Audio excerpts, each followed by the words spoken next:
excess of 100 miles per hour.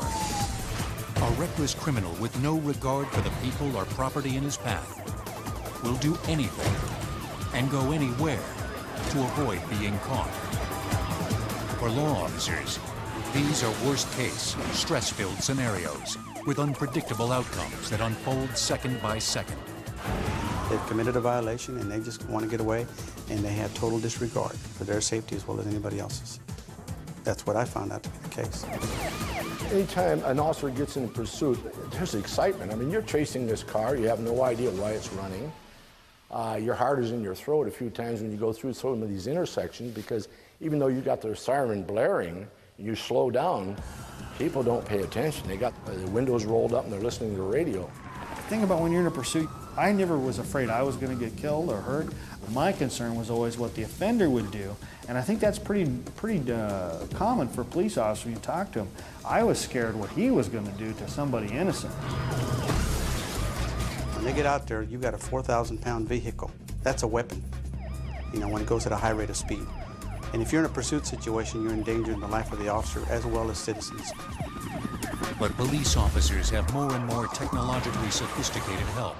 This patrol car is equipped with the latest in pursuit technology. Recently, the California Highway Patrol implemented heads-up display systems that provide important data on see-through screens near the windshields of the patrol cars. This is called the combiner. It reflects the image from what you see on the screen back there, and it allows us to see the radar, registration, or whatever we might need on this screen, so we don't have to look down. We can always keep our eye on the road, and we can also see through the screen, so it doesn't inhibit our vision. Screen radar. The heads-up display, or HUD, is also activated by voice commands, which during a pursuit enable the driver to keep his hands on the steering wheel as he checks the license plate number and registration information of the suspect's vehicle. HUD registration. HUD registration. Registration number 1126918. Registration number 1126918. Registration check. Registration check. HUD next. HUD next. This system is just one component in the latest generation of patrol car. The cockpit is remarkably uncluttered compared to most police cars. Lights, sirens, radar, and other equipment functions can be controlled with one touch on a small, ergonomically shaped control pod next to the driver. These high-tech components were designed and integrated for a specific purpose: to help police be effective, yet safe, while driving on patrol and in pursuits. Well, I think historically, law enforcement from the very beginning has been in pursuit of the suspects. Vehicular pursuits date to the arrival of the automobile at the turn of the 20th century. The earliest motorized fleets were organized in big cities between 1908 and 1911. Police departments formed motorcycle squads because of the increasing difficulty officers on foot, horse, and bicycle were having apprehending speeders. Motorcycles of the time resembled bicycles and were relatively simple to maintain, less expensive than automobiles, and more maneuverable in most situations than the cars of the day. Of course, we weren't back there 100 years ago, but it's pretty safe to assume the first time a beat cop told somebody to stop and they jumped in a car and drove off, everybody stood around scratching their head and said, I think we need cars.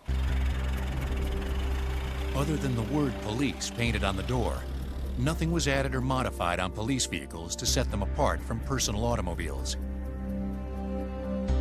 Not until the 1920s were red lights and sirens installed to alert pedestrians and traffic on crowded streets that a police car was approaching.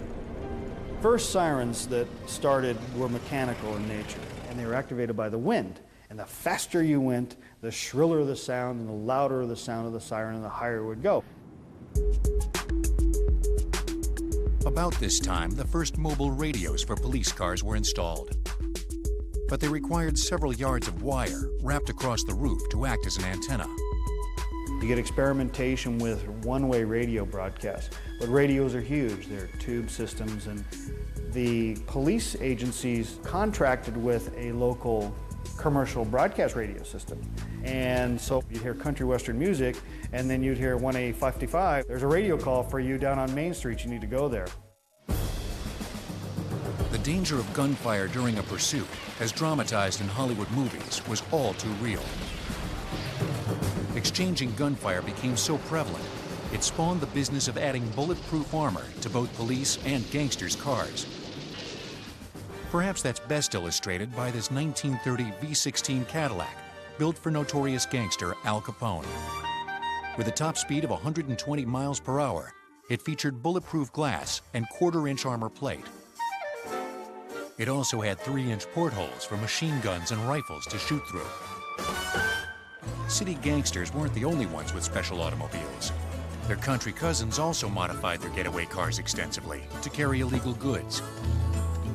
Moonshiners are people who would make alcohol at home. They would make it to sell it during Prohibition. But they would run it all around, and they would have false gas tanks they would hide this stuff in. And of course, they would zoom around and try to get away from the police, who would try to catch them. Police scrambled to keep up. They gained the advantage in pursuits with the addition of advanced radio communications equipment, operated by a dispatcher who could rally distant officers to aid in rural or urban pursuits. He would be able to maintain, throw a switch to where he could then broadcast to our traffic division, our motor officers, and other patrol divisions that this pursuit was going on. In the 5th Precinct, the address 703 Bowery. In the post-World War II years, cars became larger, faster, and more reliable. This was the beginning of the modern police car. Being late 40s, early 50s, we begin to see two-way communication between the police headquarters and the radio car. The new generation of police cars featured brighter lights and louder sirens, again designed as public safety devices to warn motorists and pedestrians the police were approaching. But some inventions were created to actually stop pursuits. This ingenious bumper grapple was a clever application of a tool usually installed on tractors and designed to pick up farming items. Once attached to the front bumper of a patrol car, the grapple could grasp the rear bumper of a car that needed to be stopped, assuming a police car could get close enough to the violator on the run. But the real push came in the engineering of police cars that could be driven faster and safer. In the late 60s, the auto manufacturers started to look at what they could do and started testing cars for pursuit and police work. They were looking at brakes in particular, alternators, suspension, because you were hitting bumps and things like that. Police embraced the muscle cars of the 60s and 70s, like this Chevrolet Impala, because they had powerful engines and were built for performance and handling. Since then, automakers have continued to cater to the law enforcement market by offering police packages for some of their models, with factory modifications to the engine, suspension, and electrical systems. But as the automobile progressed technologically, the critical role of the driver also needed to be improved. Police departments would soon subject officers to the rigors of pursuit instruction and advanced driver training programs. According to the National Highway Traffic Safety Administration, police pursuits in the United States result in more than 300 deaths per year. Police Pursuit will return on Modern Marvels.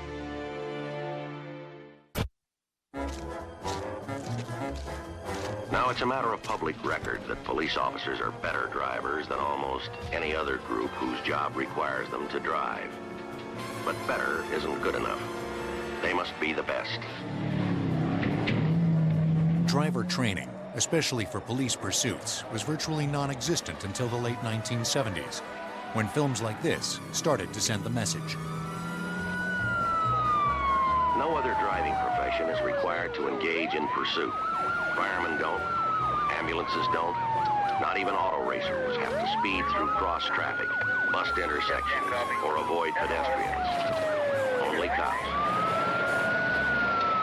Before you were on your own, you learned by ear. And that was the practice. You didn't really get any driving training for pursuits when I went through the academy. It's come a long way since then, and now we're to the point where we have a 6-day program that the recruits have to go through, which is mandated by the state. We discuss basic driving techniques all the way up to full-fledged pursuits.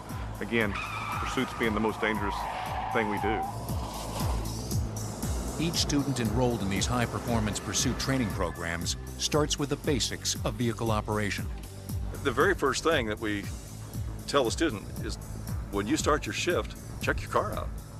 You can be the best driver in the world, but if your car's not ready to go, you better leave it there.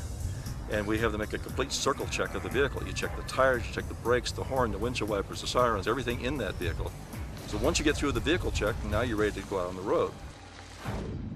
We do a little bit of lecture, beginning with hand positioning. We teach 9 and 3 now, not the old 10 and 2, and certainly not the one-handed drive, which most people have resorted to. Also, we teach shuffle steering, which means we shuffle from one hand to the other, the steering wheel, and we never cross over the 12 o'clock position on the steering wheel. Driving instructors contend that positioning the hands at 3 o'clock and 9 o'clock on the wheel is a more stable way to steer the car. In order to drive safely at high speeds in a pursuit, officers must comprehend the fundamentals of vehicle dynamics, such as weight transfer. If you've got a 2,800-pound car, that's almost a ton and a half, and you make an abrupt turn to the left or right, you're going to make a weight transfer of all that weight. In other words, if I turn hard to the left here, all that weight's going to go to this right side. What we train here is do not make that turn while you're braking. When you brake, the front of the vehicle goes down. So now you have a combination of factors. If you turn and brake at the same time, okay, I'm going to turn, I'm going to get on the brake here and turn. Now I've got weight going to that right front, and I can put the 3/4 of the weight of the vehicle on that one tire. Transferring this much weight to one corner of the car can easily exceed the tire's ability to grip the road and may lead to a loss of control, especially when the road conditions are wet or icy. Most training facilities have a skid pad, an area of pavement that can be deliberately watered down to produce slick conditions and allow better training for rain or snow environments. We would start with basic driving, backing skills, knowing all 4 corners of the car, basic accident avoidance techniques. Then we would bring them up to another level called emergency response, which is basically teaching them racing lines, how to drive the car at high performance levels using minimal amount of power. Then we take them from that and move them more into an introduction to pursuit driving, which can be quite a task for someone who's never talked on the radio while you're trying to tell a direction and no traffic around. We take that and bump it up to scenario-based training. And accelerate up. Students participate in a series of high-speed exercises to chase down one of the instructors who drives a rabbit car. Cadets also receive instruction on how to approach railroad crossings in pursuit situations. The train crossing activates. Now, many times during a pursuit exercise, what we'll do if we're the person being pursued, we'll stop right about here. Because a lot of driving, like anything else, is common sense and using your head. We want to see if the cadet is got his wits about him and doesn't stop on a railroad track with the signal going off. As the curriculum advances, officers experience greater levels of difficulty in handling the patrol cars and staying calm, focused, and in control. They also learn to work in teams to mimic the typical coordination of multiple units involved in pursuits. The instructors push the scenarios and the students as far as possible without endangering the officers or the equipment. But there's another way to provide training where the situations can seem extremely dangerous, yet are still safe for the students. Computerized simulators. Driver training simulators came online for police during the 1970s and were operated by the computers of the era. Some of the first simulators for pursuit driving were pretty simple. I mean, you get more complex stuff in an arcade today than you got back then. But today's simulators are very sophisticated. They give you a three-dimensional like view. It's a surround type view. They develop cockpits so that you can actually sit like you're in the feel of the police car. Within today's computer-generated environment, digital pursuits can be custom designed for specific training scenarios. Students can hone their skills in risk assessment, traffic evaluation, and tactical procedures, as if they were out on the streets of their communities. But one of the most effective ways to stop a pursuit can't really be taught by computer: the pit maneuver. It's a technique as opposed to actual tactics, and I think it's brought on by the fact that we now know more about the dynamics of the vehicles that not only we're chasing, but the ones we're using, and that is the pit maneuver, or the pursuit intervention technique.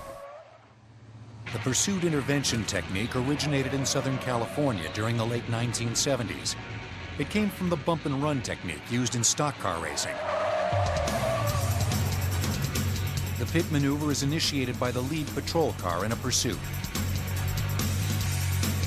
That officer gently taps the front bumper of his car against the rear fender of the suspect's car.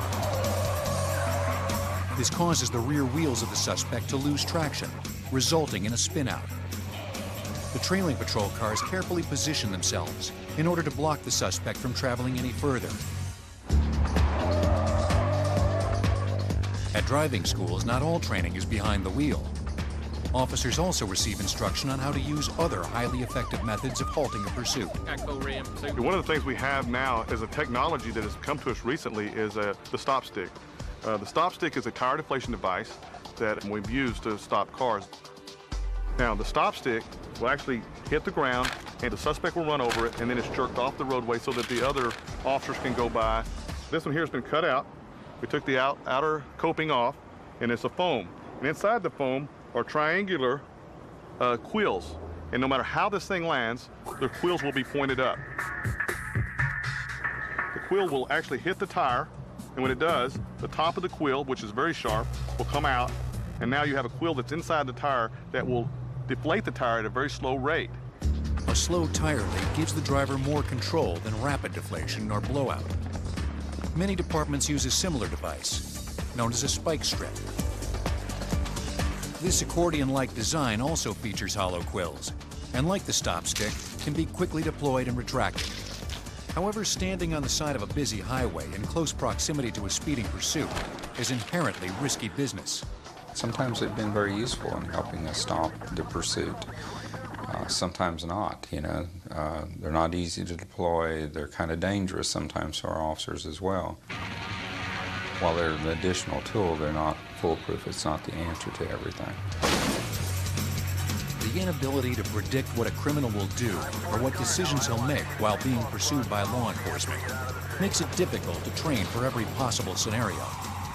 Nonetheless, all agree that training is beneficial. Not just training for training's sake, but quality training. I see that as very, very important. On my business card, I have a motto: failure to train is training to fail.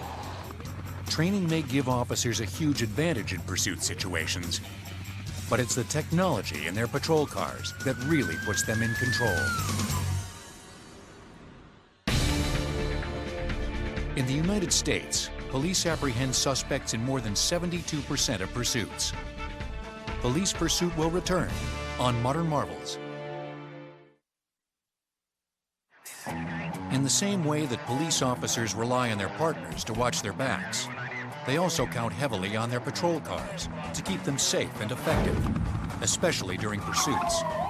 That means each cruiser should receive the best maintenance and be equipped with the best technology available. Woodcrest Vehicle Center in Riverside, California, is one of the companies that converts four-door sedans into virtual rolling police stations. This is a 2004 Ford Crown Vic police interceptor that's specially built for patrol car use in the United States by Ford Motor Company.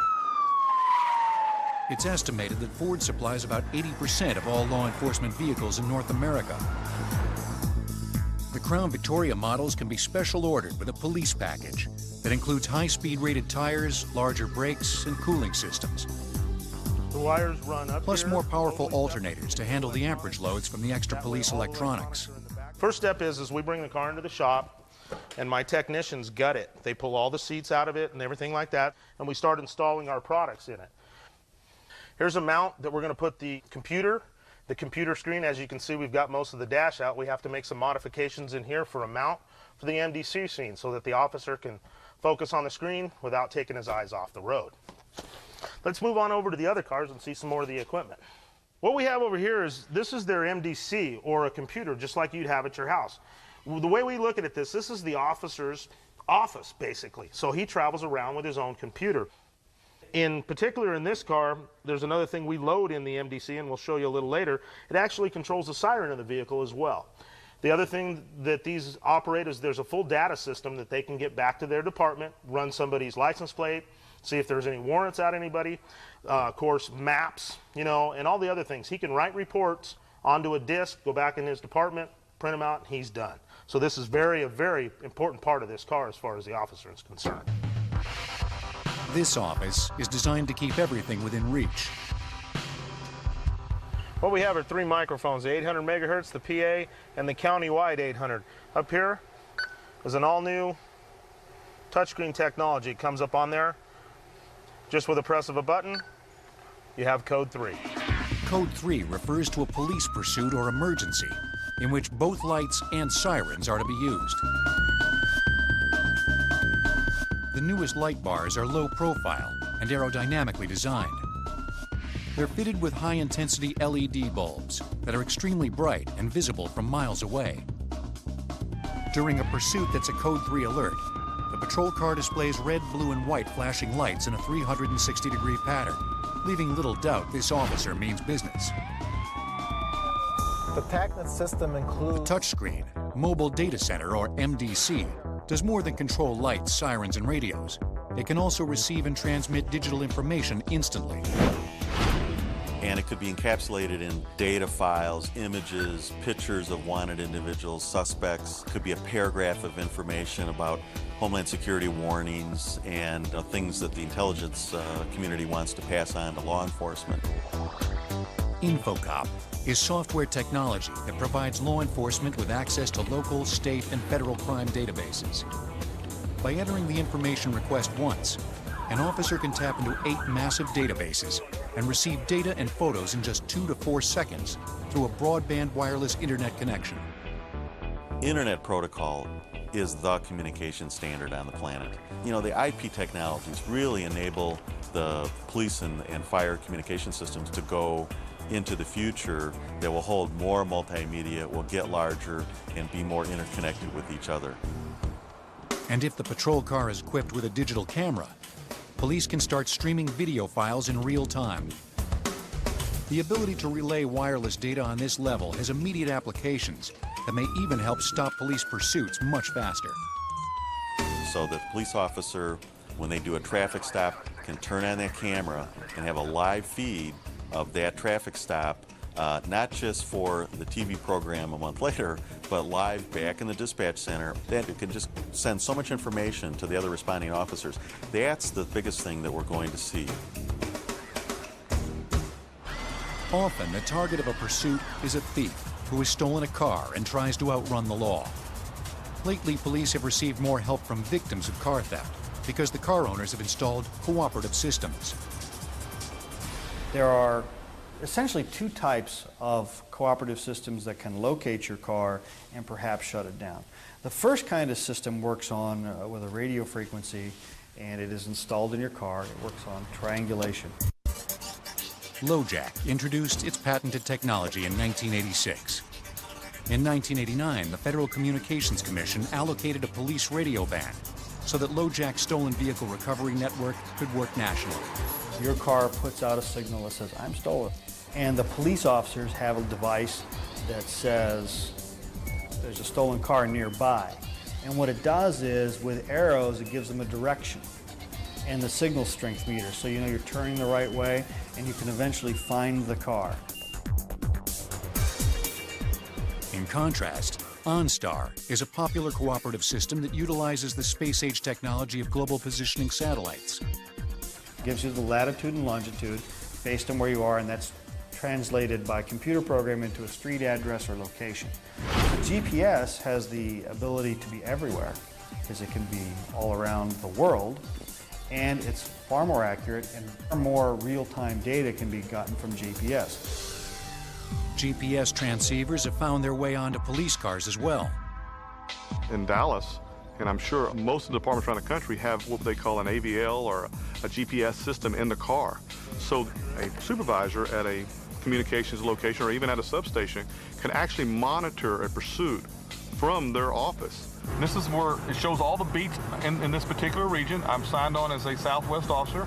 Shows me all the beats, shows me all the streets. You can zoom that in, and on this particular device, all you can see is yourself.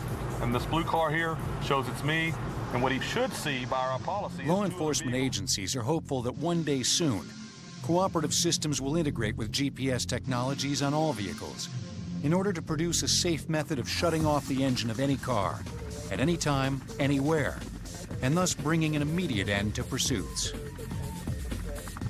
ALERT is the Association of Law Enforcement Emergency Response Trainers. The mission of ALERT is to look for ways to make pursuits safer, is that we bring in new technologies from all over the country.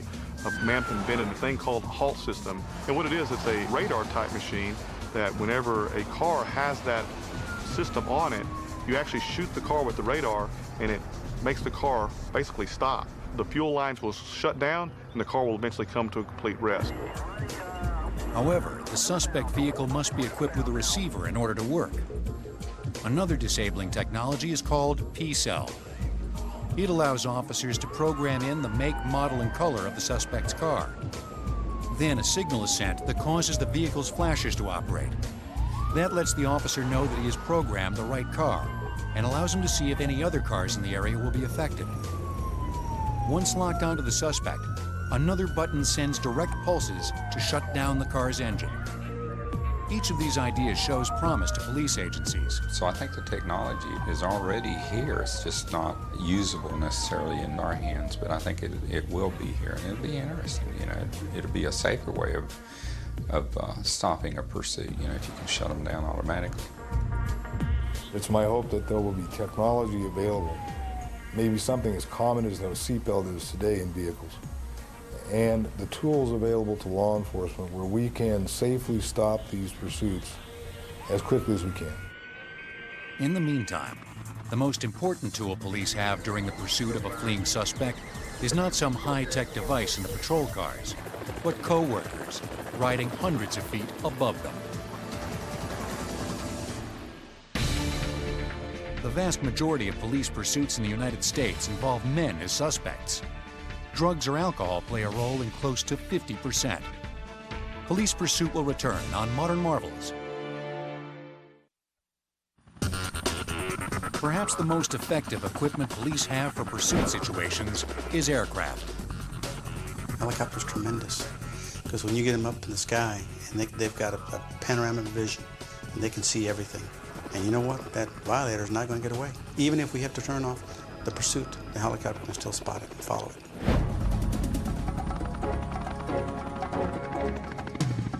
During the 1950s, 60s, and 70s, decommissioned military airplanes and helicopters were acquired by police departments to support the patrol cars as an eye in the sky. Well, we actually had helicopters on the department in the late 50s. They were primarily for, as far as LAPD is concerned, for traffic. In about 1967, they started to build air support division where they would be up and patrolling the residential neighborhoods and becoming involved in following pursuits and whatever. These whirlybirds gave police a new perspective from which to coordinate the ground units. In the early years of the helicopter, they discovered it was very effective for patrol and pursuits, and the department put numbers on the top of the car, and that way the air unit could see the number and tell the unit exactly where to turn or where to stop or where to go. In the lakefront city of Chicago, the police equipped their helicopters with pontoons to take officers where patrol cars couldn't go. Rural communities quickly discovered that air support was the best way to keep fleeing suspects from disappearing into the countryside. Today, helicopters have become integral to almost all metropolitan law enforcement agencies' pursuit policies.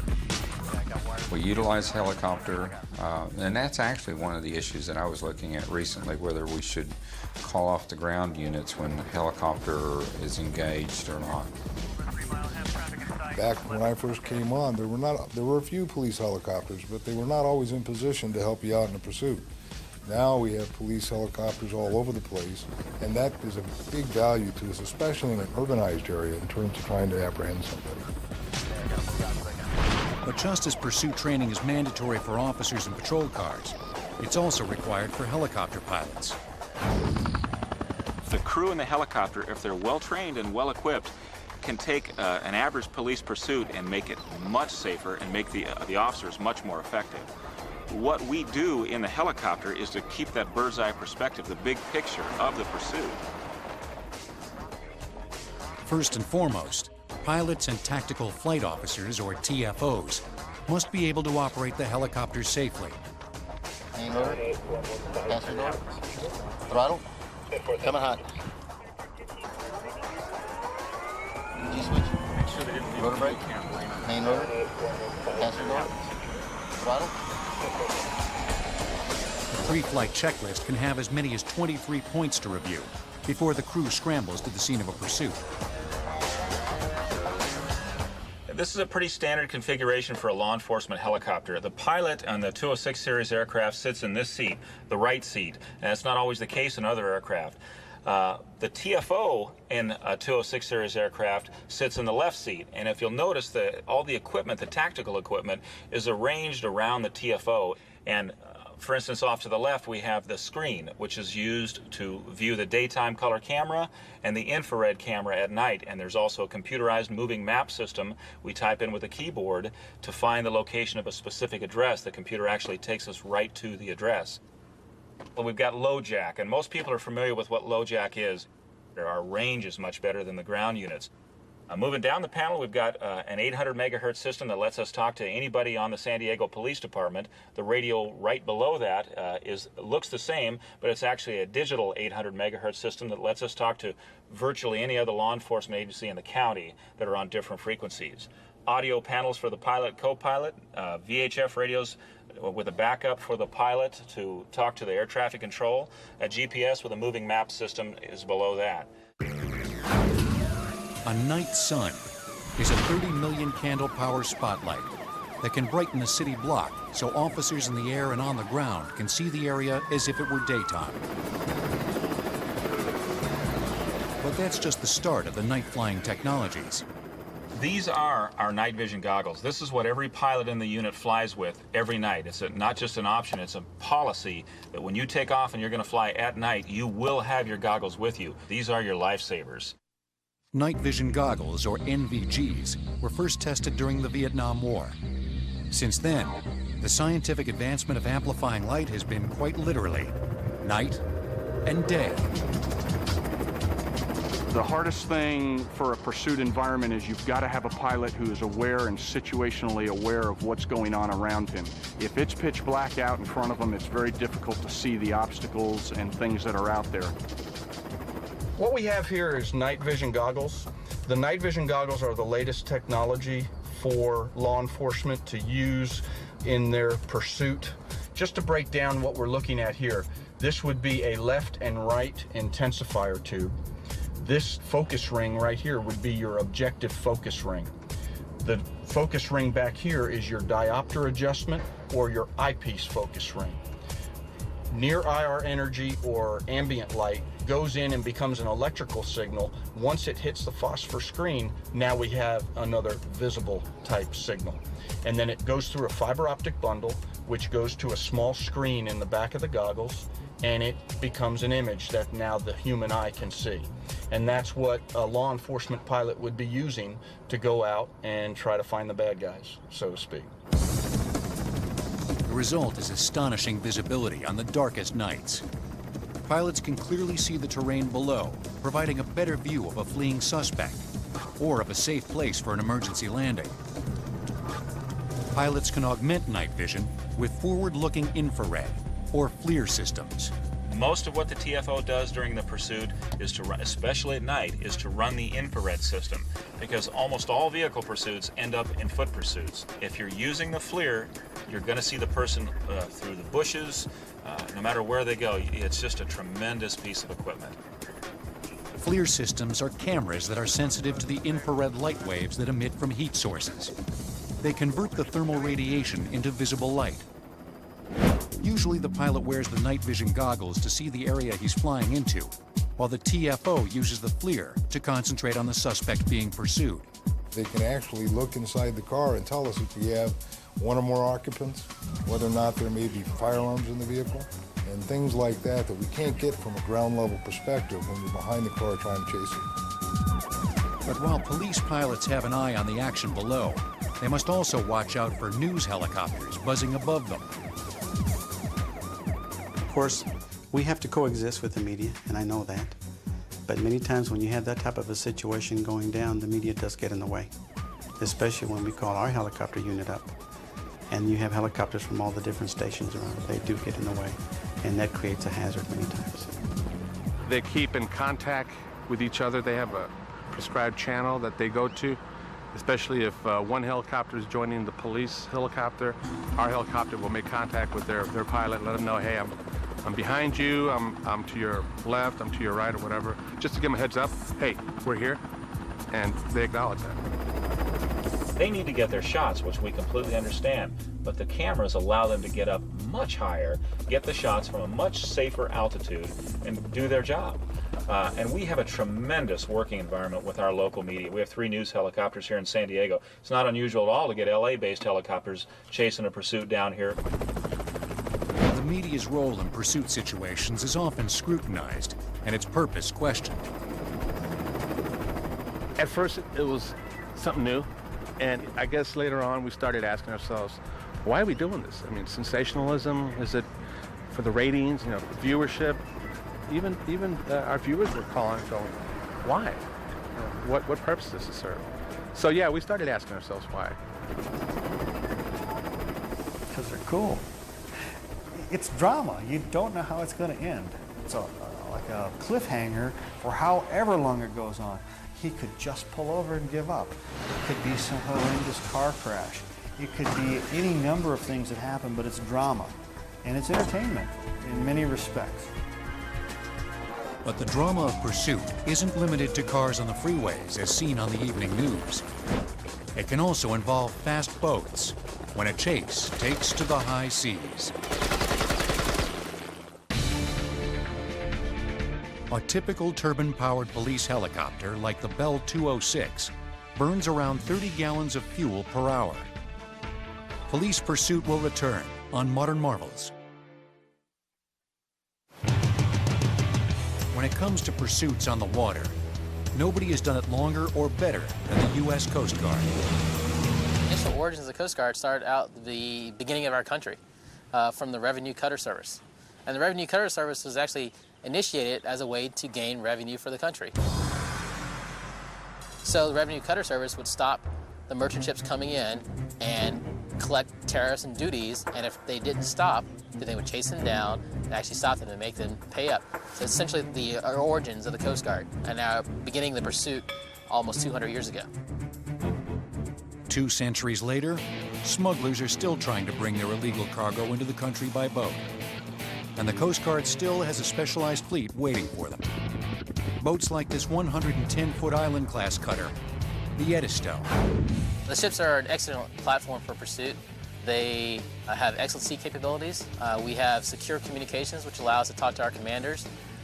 We also have high-speed capabilities. We have 2 engines on board that have a total of 6,000 horsepower, which enable us to reach speeds well in excess of 30 knots. So there are very few boats that we can't chase down at that speed. There are numerous situations where the Coast Guards are involved in pursuits. And those could be law enforcement cases where we're actually chasing down a drug-laden boat, a boat that, say, runs the border and has violated the laws of the United States, the customs laws. In many ways, chases on the water parallel pursuits on the highway. It's a lot of adrenaline pumping. I mean, it's a very high-stress situation. As a captain of the ship, you kind of have to take in everything into consideration. You're trying to do the mission of stopping the boat, but you also want to make sure that everyone on board the ship is safe. Any situation where you have the possibility of someone shooting at you or going onto a boat that you have no idea what's on board, but you know that they're doing something illegal, that could be dangerous. Watch it! Gotta go on top of it! Stop your engine! When a pursuit becomes difficult to manage, the Coast Guard has the ability to bring out the big guns, literally. Behind me, you can see the 50 caliber machine guns that we use to actually fire warning shots and disabling fire if necessary to stop boats.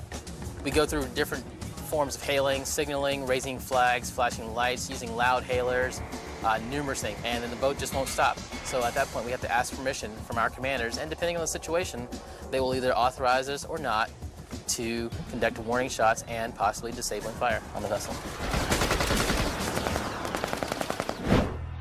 This is a 25mm chain gun, and this actually allows us to fire high explosive rounds into vessels if we have to stop them, or at the conclusion of a boarding if we need to destroy the vessel and actually get rid of it so it's safe for other people to come by the area, then we are actually able to destroy the vessel with this gun. Weather permitting, the task of piloting the cutter during a pursuit takes place high above the main deck. This is the open bridge. We have the controls for the helm, the rudder, secure communications, electronic navigation system, and depth sounders, and also compasses and gyro compasses. But when a chase is on, the real nerve center is one level below. Welcome to the bridge of the Edisto, and on the bridge here we have numerous types of electronic communications which allow us to keep in touch with our commanders when we're engaging in a pursuit. We have satellite communications, which are all secure, and we have UHF, VHF, HF frequency ranges of communications. We also have differential GPS, which is a global positioning system for navigation. We utilize paper charts and electronic navigation systems via a computer, which allow us to safely navigate and continue our progress while we're in pursuit of a vessel. This is our primary radar on the ship. There's an additional radar on that side also. This radar allows us actually to track and to continuously monitor vessels. We are able to see their speed, what course they're going, and allows us to actually input an intercept course on them and track them down. The Island-class cutters aren't the only ships in the fleet that engage in pursuits. Port security units use several smaller boats for patrol, including this 25-foot Boston whaler type design, equipped with serious firepower. This boat is among the fastest in the fleet and rips across the surface at about 46 miles per hour. Lightweight and powerful, very few boaters can outrun it. But this one can go from 0 to 50 miles per hour in about 3 seconds. But at only 27 feet, these smaller boats are limited to coastal areas or harbors, and they're not as comfortable in inclement weather as perhaps this 41-foot utility boat. It's a workhorse that has a 300-mile range and can patrol for 10 hours non-stop. The Coast Guard employs pursuit tactics similar to its landlocked counterparts, relying heavily on help from above. Air support's great. That's one of the greatest things for a pursuit, is having eyes in the sky. Aircraft flying around that can actually see what's going on and can let you know where you need to go. So often we'll have air support, and that could be a C-130 type of aircraft. Many of these C-130s are equipped with a Casper system, a high-powered infrared camera that can observe smugglers from miles away. More impressive is that live video can be transmitted directly to seafaring or land-based commanders. They can observe the pursuit as it unfolds in real time. This is one more example of the technology that makes it